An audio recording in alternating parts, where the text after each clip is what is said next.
नमस्कार. मी डॉक्टर संतोष मोरेगावकर. आज सकाळी या कार्यक्रमाचं रीतसर उद्घाटन आमच्या सहयोगी अधिष्ठातांच्या हस्ते झालं, तेव्हा पण मी सकाळी आपल्याशी बोललो होतो. आता मी सविस्तर एकाच गोष्टीवर बोलणार आहे, ते म्हणजे पंचगव्य. पंचगव्याची उपयोगिता, अधिक शास्त्राधाराची गरज. मुद्दाम मी घेतलेला आहे, कारण याला आणखी शास्त्राधार जर दिला तर यावर आणखी प्रकाश टाकता येईल. मी या पहिल्या स्लाइड मध्ये बघा, आपल्याला मुद्दाम वृक्ष आयुर्वेदा म्हणून टाकले. आयुर्वेद हा महान ग्रंथ आहे. त्या ग्रंथामध्ये अनेक प्रकार आहेत, त्यातला एक आहे वृक्ष आयुर्वेदा. या वृक्ष आयुर्वेदामध्ये मुख्यतः वनस्पती, प्राणी आणि मनुष्य या तिघांच्या परस्पर समन्वयाविषयी चर्चा केलेली आहे.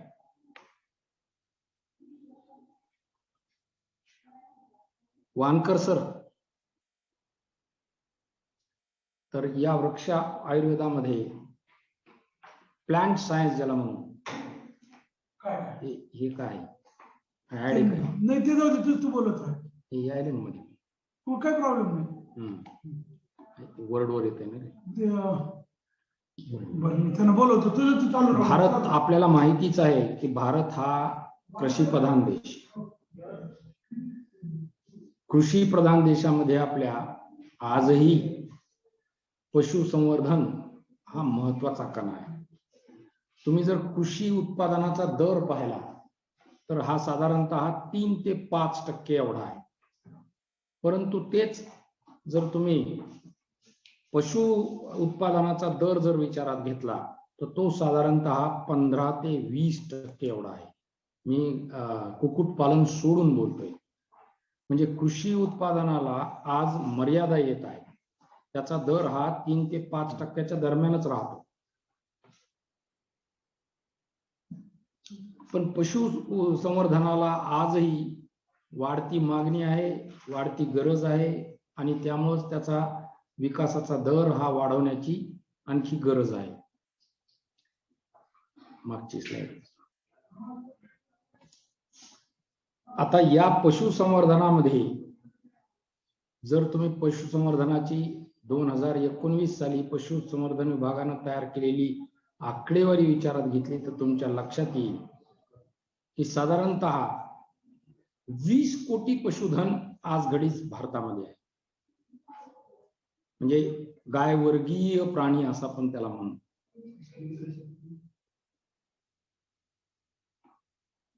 तर या 20 साधारणतः इथे दिलेला आहे तुम्हाला. 2019 ची आकडेवारी देतो. एकूण गायवर्गीय प्राण्यांची संख्या साधारणतः 162 दशलक्ष एवढी आहे, आणि नुसत्या गायींची संख्या 142 दशलक्ष. त्यातही दुधाळ वर्गीय जनावरांची संख्या ही साधारणतः 74.18 दशलक्ष एवढ्या मोठ्या प्रमाणावर आहे. म्हणजे आजही भारत हा पशुसंवर्धनामध्ये एक अग्रेसर देश आहे. आता मी जसं सांगितलं की कृषी उत्पादनामध्ये अनेक टाकाऊ पदार्थ आहेत. या टाकाऊ पदार्थाचा म्हणजे जसं की आता बघा, गवत आहे, कडबा आहे, भुस्सा आहे, वेगवेगळ्या प्रकारची कडधान्याची काडं आहेत. काड तुम्हाला माहिती आहे, आज तुम्ही ग्रामीण भागाशी संबंधित आहात त्यामुळे आपल्याला सांगतो की हे काड जे आहे ते असे सगळे टाकाऊ पदार्थ बघा. हे सगळ्यात महत्वाचं. या सगळ्या टाकाऊ पदार्थांना उपयोगात आणून त्यापासून टिकाऊ पदार्थ, टाकाऊ पासून टिकाऊ पदार्थ म्हणजेच मनुष्य उपयोगी पदार्थ जसे की दूध, हे जनावर आपल्याला देतात. एक अत्यंत चांगली म्हण या ठिकाणी मी आपल्याला सांगतो, आणि ती म्हण म्हणजे फोले पाखडिता तुम्ही, फोले पाखडिता तुम्ही, निवडितो ते सत्व आम्ही. म्हणजे जे तुमच्या दृष्टीनं फोले, टाकाऊ आहे, त्या टाकाऊ पदार्थापासून निवडितो ते सत्व आम्ही. त्यातले सत्व निवडून आपल्याला सात्विक पदार्थ देणारी अशी गाय ही मी जर असं म्हटलं तर वावगं ठरणार नाही की मनुष्य उपयोगी पदार्थ देणारे हे जे पशु आहेत ते नैसर्गिक जैविक यंत्र आहेत. मला असं वाटतं की खरोखर हे वाक्य आजच्या घडीला योग्य ठरेल. नैसर्गिक जैविक यंत्र आहेत ते, बायोलॉजिकल मशीन ज्याला असे आहेत. आणि भारतामधील दुधाळ गोवंश आपल्याला माहितीचे मी इथे काही दिलेत, जसे की देवणी, गवळाऊ, गीर, लाल कंधार, लाल सिंधी, लाल कंधार अजूनही दोन्ही प्रकारामध्ये येते, आणि थारपारकर इत्यादी जाती ह्या त्या त्या भागामध्ये खूप प्रसिद्ध आहेत. हे सर्व दुधाळ जनावर आहेत. आपल्या देशामध्ये लोकसंख्या सातत्याने वाढते आणि वाढत्या लोकसंख्येच्या प्रथिन गरजा, कारण प्रथिन ही आपल्या शरीराला अत्यंत आवश्यक असतात. प्रथिनामुळे आपले शरीर धष्टपुष्ट होते.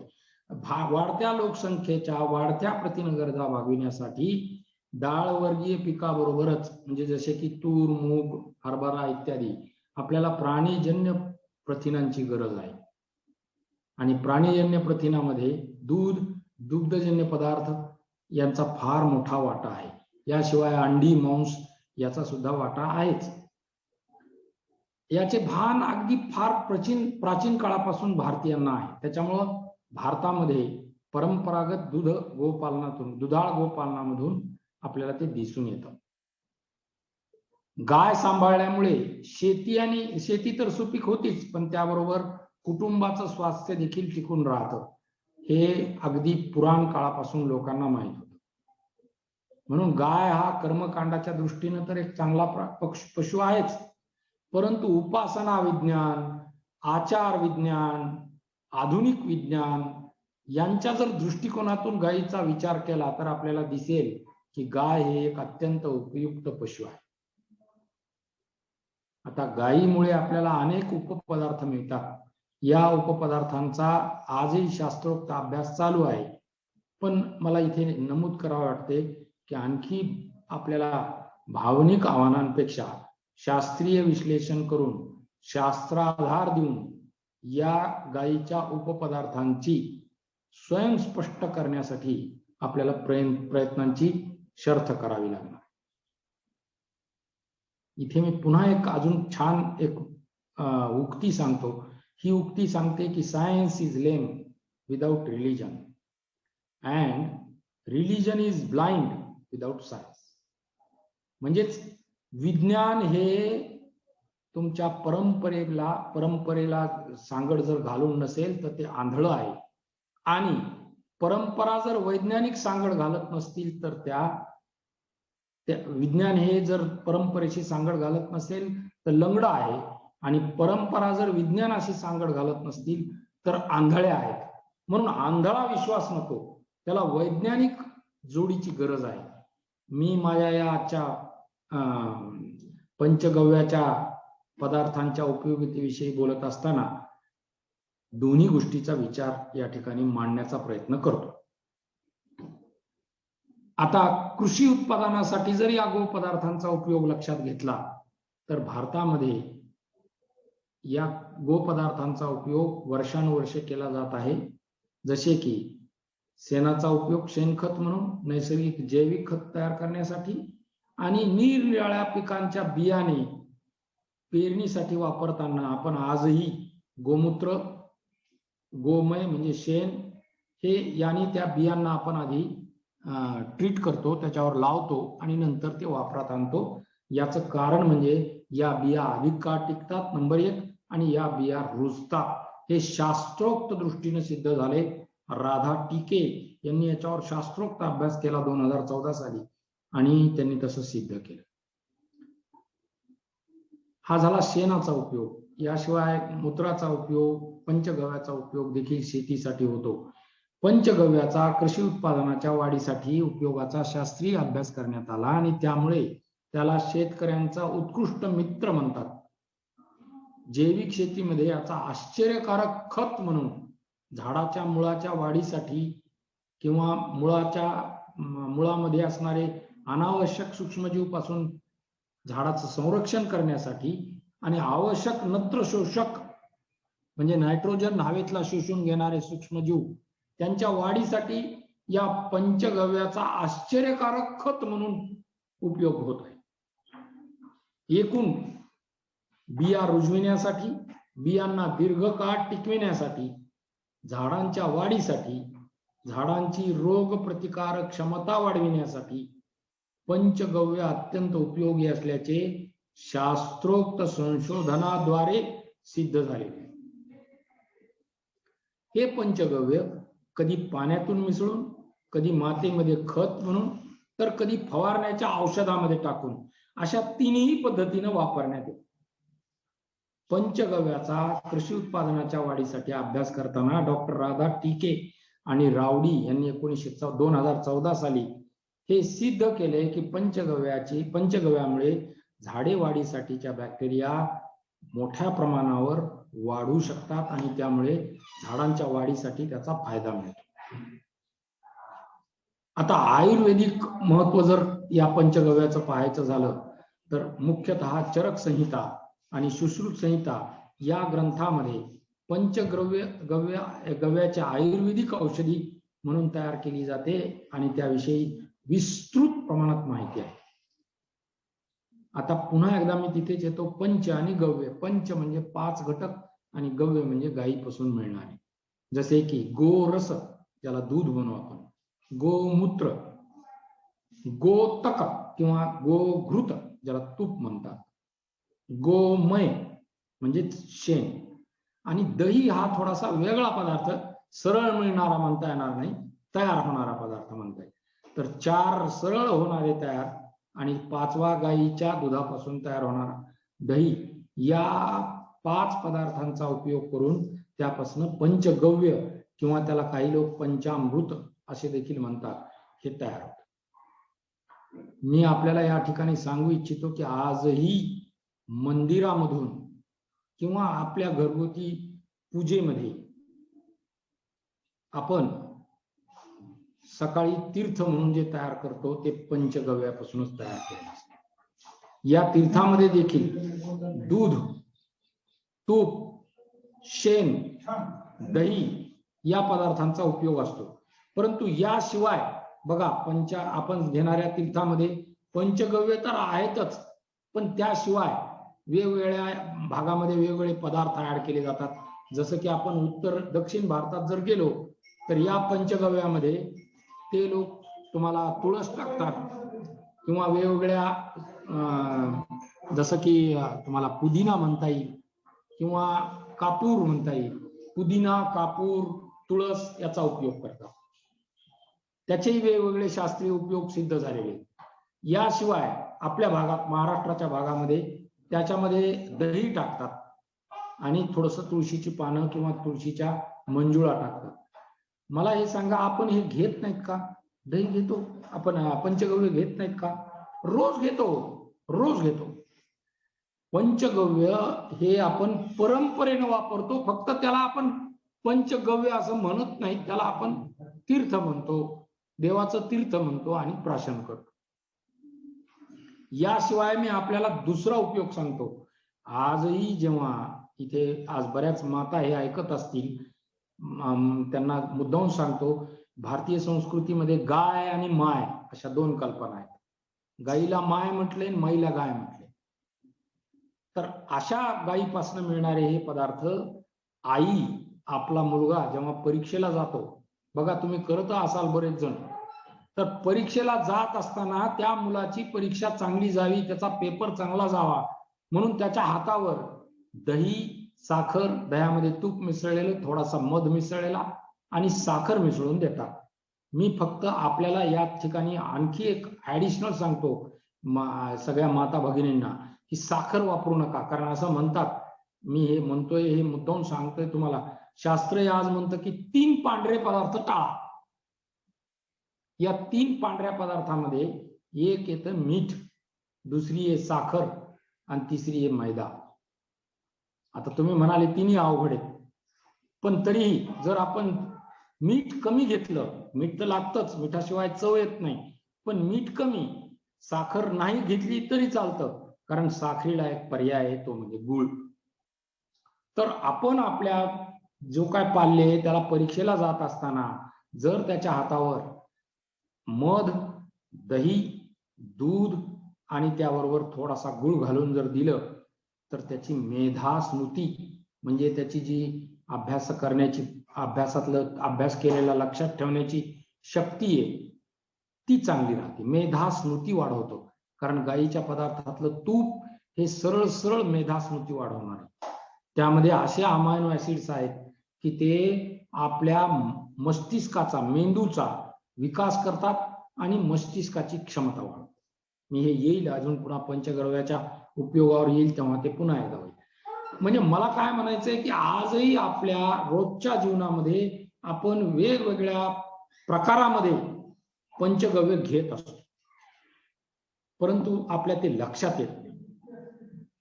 महत्वाचे म्हणजे कोणत्याही गव्याचा, गायीपासून मिळणाऱ्या उपपदार्थाचा उपयोग अत्यंत महत्वाचं. औषधी म्हणून करताना ते शुद्ध आणि सिद्ध केलेले असावे लागते. आता त्याची शुद्धता पाहिजे.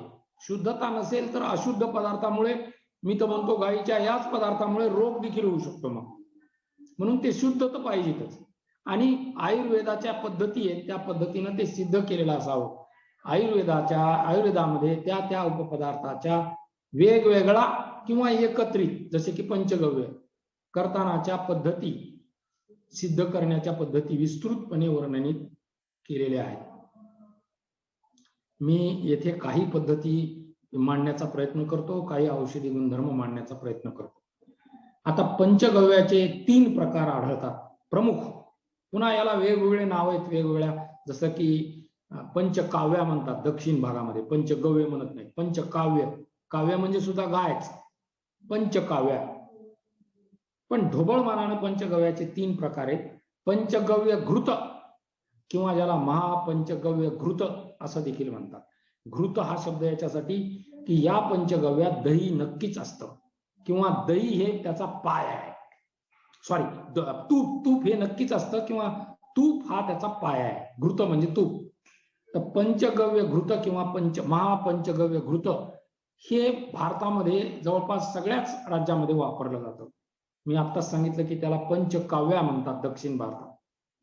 पंचगव्य दिया किंवा त्याला विक्कू म्हणतात, हे दक्षिण भारतामध्ये मोठ्या प्रमाणावर. दिया म्हणजे दिवा.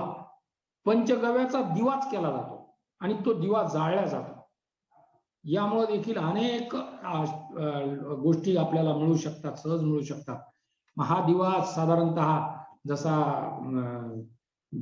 धूप लावतात त्याप्रमाणे लावला जातो. आणि तिसरा प्रकार आहे स्वल्प पंचगव्य घृत. हे 3 प्रकार भारतामध्ये सर्वसामान्यपणे पंचगव्याचे वापरले जातात. आता मी या ठिकाणी मुद्दाम पुन्हा आपलं कन्फ्युजन होणे आपल्या लक्षात यावं म्हणून हे 5 पदार्थ दाखवलेत आणि मध्यभागी एक गाय दाखवली, भारतीय गोवंशाची गाय दाखवली. तर तुम्ही पाहाल या ठिकाणी की गायीपासून मिळणारे 5 पदार्थ दाखवलेले. ह्या 5 पदार्थापासून तयार होणारं पंचगव्य असतं. इथे मी मुद्दाम हे जे लघवी आहे ती काऊ युरिन डिस्टिलेट आहे. मला तुम्हाला तेच सांगायचं की जशास तसं काऊ युरिन घेऊ नका, कधी कधी ते हानिकारक असू शकतं. तर काऊ युरिन डिस्टिलेट म्हणजे अधिक शुद्ध असं युरिन जर घेतलं तर जास्त चांगलं. आता पंचगव्याचे पौराणिक, मी सगळं शास्त्राधार आयुर्वेद सगळं सांगण्याचा प्रयत्न करतोय. पौराणिक विचार जर केला की पुराणामध्ये काय, माफ करा पण आज बरेच लोक पुराणातले वांगे पुराणात असं म्हणून हेटाळणी करतात. पुराणात सांगितलेलं सगळं आज लोकांना पचत नाहीये, आवडत नाही. पण मी आपल्याला सांगतो, आजच मी बातम्या ऐकत होतो तेव्हा आपल्या भारताचा कप्तान जो आहे विराट कोहली नाही, आत्ताचा अजिंक्य रहाणे यांनी आज सकाळी सांगितलं की मला जी काय माझ्यामध्ये शक्ती येते, मी जे काय लढतो आयुष्यामध्ये, ते पुराण वाचतो आणि पुराणातल्या गोष्टीपासून ज्ञान घेतो.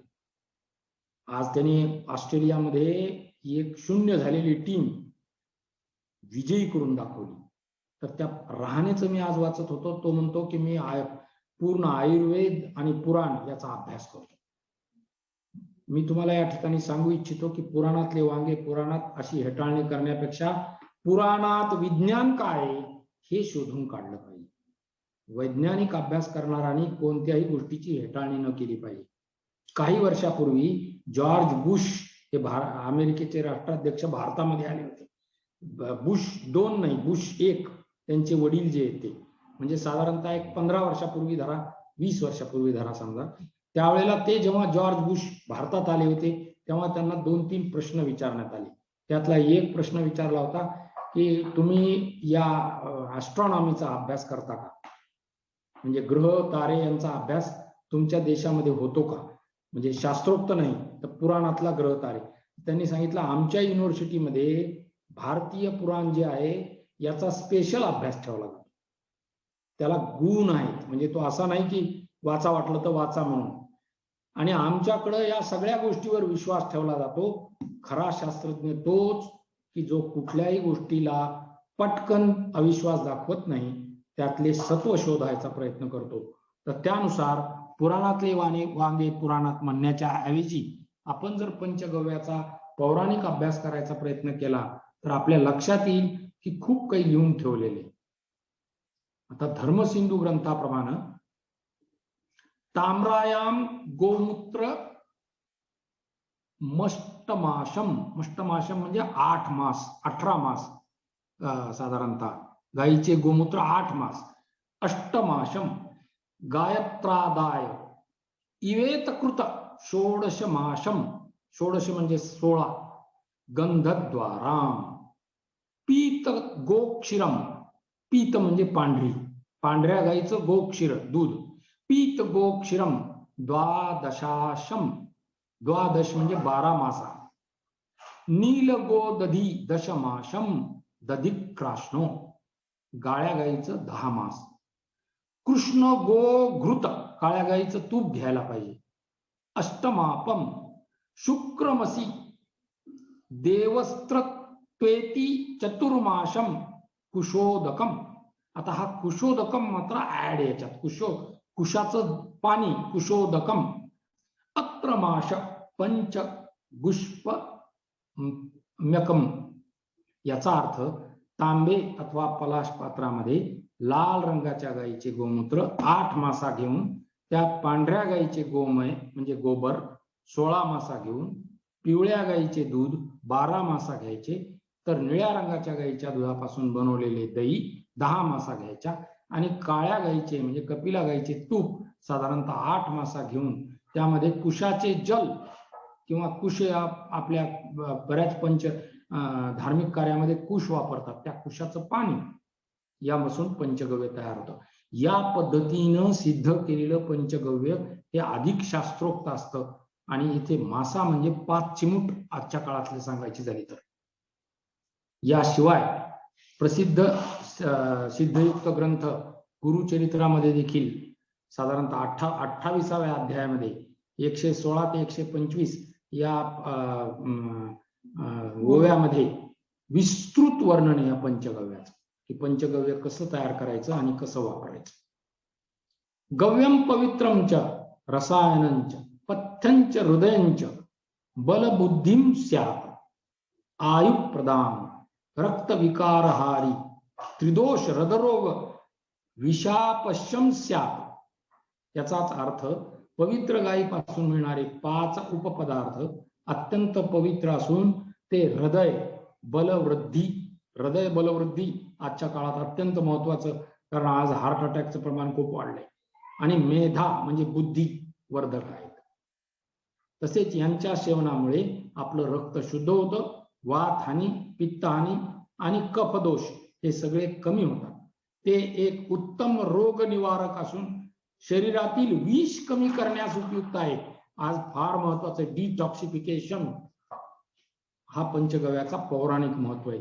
आता मी आयुर्वेदाकडे येतो. आयुर्वेदामध्ये देखील पंचगव्यावर अनेक श्लोक आहेत. मी वेळेचा विचार करून काही श्लोकच इथे निवडलेले आहेत. त्यातले आपल्या अभ्यासक्रमातही हे आहेतच. प्रायश्चितेंदु शेखर या ग्रंथामध्ये नागोजी भट्ट यांनी या पंचगव्य आणि आयुर्वेद यावर लिहिलेलं आढळतं. मी आता वेळेनुसार पूर्ण वाचून दाखवत नाही. हा श्लोक तुमच्या अभ्यासक्रमामध्ये देखील आहे. पण याचाच अर्थ या श्लोकाचा कृष्ण म्हणजे काळ्या वर्णाच्या गायीचे गोमूत्र एक पल किंवा गोमयाच्या दुप्पट, गोमय म्हणजे शेणाच्या दुप्पट किंवा 8 मासा, पांढऱ्या गायीचे गोमय 8व्या हिश्श्याच्या अर्धे एवढ्या हिश्श्याचं घ्यायचं किंवा 16 मासा घ्यायचं. तांब्यासारख्या वर्णाच्या गायीचे म्हणजे ताम्रवर्णीय दूध साधारणतः 7 पल किंवा गोमयाच्या 8 गुणा. हे मी आपल्याला लेखही हा माझा मॅडम देणारच आहे. तर या पद्धतीने तयार केलेलं पंचगव्यच सिद्ध पंचगव्य आहे असं आयुर्वेद मानतं. व काही गाईचं किती दूध घ्या, किती दही घ्या असं करून आपल्याला नाही तयार करता येणार. मग त्याचे ते सिद्ध न केले, सिद्ध आणि शुद्ध दोन्ही पाहिजे. कुठलंही गाईचं दूध नाही चालणार, ते शुद्धच असावं लागेल. मग ते शुद्ध म्हणजे काय आणि शुद्ध म्हणजे काय मी आपल्याला सांगितलं. तर या सर्व गोष्टी मिसळल्यानंतर जे तयार होतं असं पंचगव्य नागोजी भट्ट म्हणतात. प्रायश्चित्तेंदुशेखर या ग्रंथामध्ये सांगतात की अशा पद्धतीनं पंचगव्य तयार करायचं. अशा पद्धतीनं तयार केलेल्या पंचगव्याचा उपयोगही त्यांनी सांगितलेला आहे. यत वगस्ती गतम पापम देहे तिष्ठी मामके पश्चात पंचगव्य दहत्व अग्निरिवेघ्नम त्वचा ते हाडे यांच्या कोणत्याही रोगामध्ये पंचगव्य ज्याप्रमाणे अग्नी एखाद्या ज्वालाग्राही पदार्थाचं किंवा जळणाऱ्या पदार्थाला जाळतं, दहन करतं, नष्ट करतं, त्याप्रमाणे हे पंचगव्य आपली त्वचा ते आपली हाडे या सर्व प्रकारचे म्हणजे मुद्दाम त्वचाने हाडे दिले म्हणजे यात सर्व चालत. शरीराच्या कोणत्याही रोगामध्ये हे अत्यंत उपयुक्त असं आहे. आता पंचगव्य कसं घ्यायचं? काही लोक पंचगव्य एकटे घेतात किंवा काही लोक ते आयुर्वेदिक वनस्पती बरोबर घेतात. जसं मी सांगितलं आत्ताच तुम्हाला की दक्षिण भारतामध्ये पंचगव्यामध्ये पुदिन्याचा पाला, कापूर किंवा तुळस टाकली जाते. आपल्या महाराष्ट्रामध्ये पंचगव्यच घेतलं जातं. काही वेळा त्याच्यात मध टाकतात. तर आयुर्वेदिक वनस्पती बरोबर घेतात. आजकाल कॉकटेलची फार ज्याला आपण पॉप्युलर झाले बघा. आज मांस पदार्थामध्ये सुद्धा प्युअर मांस पदार्थ न खाता त्याच्यामध्ये काही भाज्या टाकायले आणि व्हेजिटेरियन लोक सुद्धा भाज्यामध्ये मांस टाकून खायला लागले. तर कॉकटेल खाण्याच्या या जमान्यामध्ये पंचगव्याचा सुद्धा कॉकटेल तयार झालाय. तर पंचगव्य मानवी शरीर वाढ. आता हे मी तुम्हाला प्युअर आयुर्वेदानं सांगितलेले पंचगव्याचे उपयोग सांगतो. मुद्दाम इथं खाली मी त्याचा संदर्भ दिलाय. चरक संहिता पान नंबर 10, 18 ते 24 ओव्या किंवा अष्टांग ऋता 7वा पाठ 16 ते 23 ओव्या किंवा योग रत्नाकर या ग्रंथामधून पंचगव्याचे हे उपयोग सांगितलेले. पंचगव्य मानवी शरीर वाढ, वजन वाढ, पचनशक्ती वाढ यासाठी उपयुक्त आहे. कारण त्यामध्ये अनेक उपयुक्त अन्न घटक आढळून येतात. तुम्ही याला मला वाटतं सगळेजण सहमत व्हाल की पंचगव्याचे 5 घटक हे उपयुक्त अन्न घटक तर नक्कीच आहेत. मानवी शरीर वाढ, वजन वाढ आणि पचनशक्ती त्यामुळे वाढते. पंचगव्यामध्ये जैविक घटकामुळे मस्तिष्क, बघा हे सगळ्यात महत्वाचं आहे, मज्जातंतू, डोळे, गुदद्वार आणि इतर शरीराच्या अवयवांचे कार्य सुधारते. मी आपल्याला आत्ताच सांगितलं की नुसतं तूप गाईचं हे आपल्या मस्तिष्क आणि मज्जातंतूसाठी अत्यंत उपयोगी आहे. पंचगव्य मानसिक आजार, फिट येणे, ताप यासाठी देखील अत्यंत उपयुक्त आहे. बद्धकोष्ठता ज्याला आपण कॉन्स्टिपेशन म्हणतो, यकृताच्या अनेक रोगामध्ये, लिव्हर डिसीजेस ज्याला आपण म्हणतो, आणि कावीळ या योगासाठी देखील उपयुक्त आहे. अपस्मार, एपिलेप्सी, उन्माद, इन्सॅनिटी, विषमज्वर यासाठी देखील ते उपयुक्त आहे. हृदयरोग, अस्थमा, मूत्रपिंडाचे आजार, अन्ननलिकांचे आजार, त्वचेचे रोग, कुष्ठरोग, लेप्रेसी आणि विष बाधेमध्ये, तसेच क्षयरोग आणि अनेक प्रकारच्या विषाणूजन्य, जीवाणूजन्य, बुरशीजन्य आजारावर ते उपयुक्त आहे. हे आयुर्वेदाने सिद्ध केलेले आहे. शास्त्रोक्त अभ्यास आजही चालू आहे. अनेक शास्त्रज्ञ यावर अभ्यास करतायत. मी अगदी थोडक्यात आपल्याला शास्त्रोक्त अभ्यास इथे सांगण्याचा प्रयत्न करतो आणि मग समारोप करतो. पंचगव्याचा औषधी उपयोगासाठी भारतामध्ये निरनिराळ्या पशुवैद्यकीय महाविद्यालयांमधून देखील आचार्य आणि स्नातकोत्तर विद्यार्थ्यांच्या संशोधनामधून संशोधन प्रकल्पामधून देखील संशोधन चालू आहे.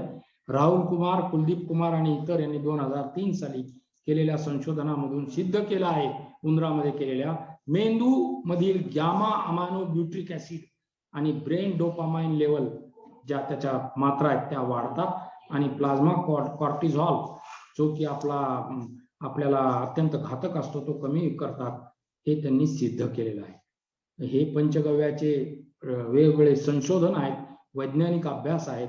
मी मुद्दाम त्यांनी या प्रत्येक वैज्ञानिकानं मांडलेल्या त्यांच्या पंचगव्याच्या विषयीच्या भूमिका या ठिकाणी मांडलेल्या आहेत.